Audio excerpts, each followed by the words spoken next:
hello लोगोफोर नोंथांमोननि गेजेराव मोनसे दिनै गोदान भिडिअ लानानै फैदों बे जाहैबाय आसाम सरकारा मोनसे गोदान नियम आयेन बानायनानै होदों जायफोरा गभर्नमेन्टनि स्किम जिकुनु स्किम माने डिबिटि नि माने डाइरेक्ट बेनिफिशियारि ट्रान्सफारनि जरिये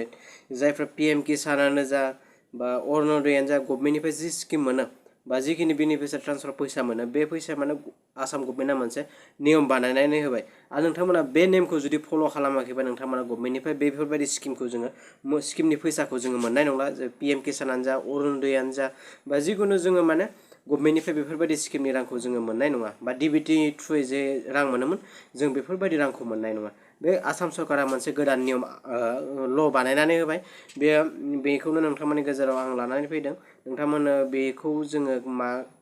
मोननांगौब्ला मा खालामनांगोन बेनि सायाव नोंथांमोननो फोरमायगोन नोंथांमोना जुदि चेनेलाव गोदान चेनेलखौ माने साबस्क्राइब खालाम लाइक शेयार खालाम आं नोंथांमोननि गेजेराव बिदिनो नटिफिकेसन गोदान आपडेट होबाय थानो हायो बेनो जाहैबाय जोङो जुदि डिबिटि गभर्नमेन्टनिफ्राय जुदि बेफोरबायदि स्किम डिबिटिनि थ्रुयै जिखिनि रां मोनो बेफोर रांखौ जुदि जोङो मोननोब्ला जोङो मोनसे मा खालामनांगोन होनना बुङोबा जोङो जाहैबाय जिकुनु जोङो डिबिटिनि थ्रुयै जिखिनि बेंक एकाउन्टआव जोङो डाइरेक्ट बेनिफिशियारि ट्रान्सफार माने डिबिटि बेनि थ्रुयै जों मोनो नालाय बे जाय डिबिटि माने बेलेन्सा ट्रान्सफार जायो बैफोरबायदि बे एकाउन्टआव मा खालामनांगोन जोङो आधार कार्डखौ लिंक खालामनांगौ जायनि बे डिबिटि ट्रान्सफार जायो बेफोरबायदि एकाउन्टआ जुदि आधार कार्ड लिंक गैयाब्ला नोंथांनि एकाउन्टआव आसाम गभर्नमेन्टनि नेम बायदियै जोंनि सेन्ट्रेल स्किमानो जा बा आसाम स्किमानो जा जिकुनु रां पीएम किसानानो जा अरुणोदयानो जा बे जिकुनु रांखौ जोङो मोननाय नङा जुदि जोङो आधार कार्डजों जुदि डिबिटि एकाउन्ट थानाया जुदि लिंक गैयाब्ला बेनि थाखाय नोंथांमोना गोख्रै थांनानै डिबिटि थानाय एकाउन्टखौ नोंथांमोना आधारजों लिंक खालामदो आधारजों लिंक खालामनानै नोंथांमोना बैफोरबायदि प्रब्लेमनिफ्राय रां मोननायाव जोङो खस माने प्रब्लेम मोना बेफोरबायदिनिफ्राय जोङो गोजानाव थादो आरो नोंथांमोनाबो जुदि गावनि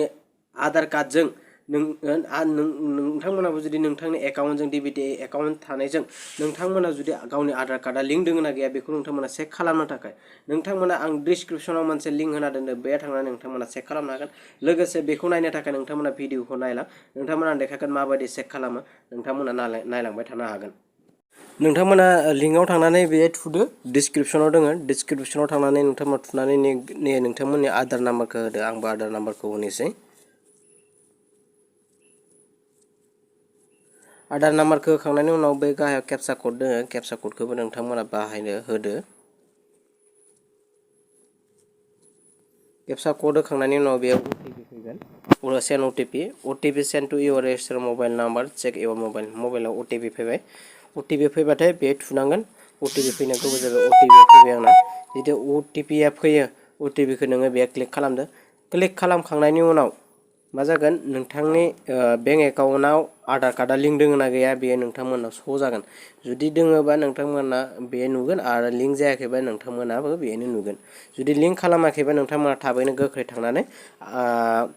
बेंकआव थांनानै नोंथांमोना बेखौ आधार कार्डजों मबाइल माबाखौ बेंक एकाउन्टखौ लिंक खालामहैदो गोख्रैनो नङाब्ला नोंथांमोना डिबिटिनि थ्रुयै जिखुनु गभर्नमेन्टनिफ्राय जिखिनि बेनिफिशियारिनि रां मोननाय बेफोर राङा जोङो गभर्नमेन्टनिफ्राय मोननाया बन्द जासिगोन जिहेतु आसाम सरकारा बेखौ गोदान नेम बानायनानै नोंथांमोननि थाखाय लन्च खालामनानै होदों बा एलाउ खालामनानै होदों जाहाथे नोंथांमोना गोख्रैनो खालामनो हायो जुदि भिडिअखौ मोजां मोनोबा लाइक शेयार साबस्क्राइब खालाम जुदि पेजाव नायदोंबा नोंथांमोना पेजखौ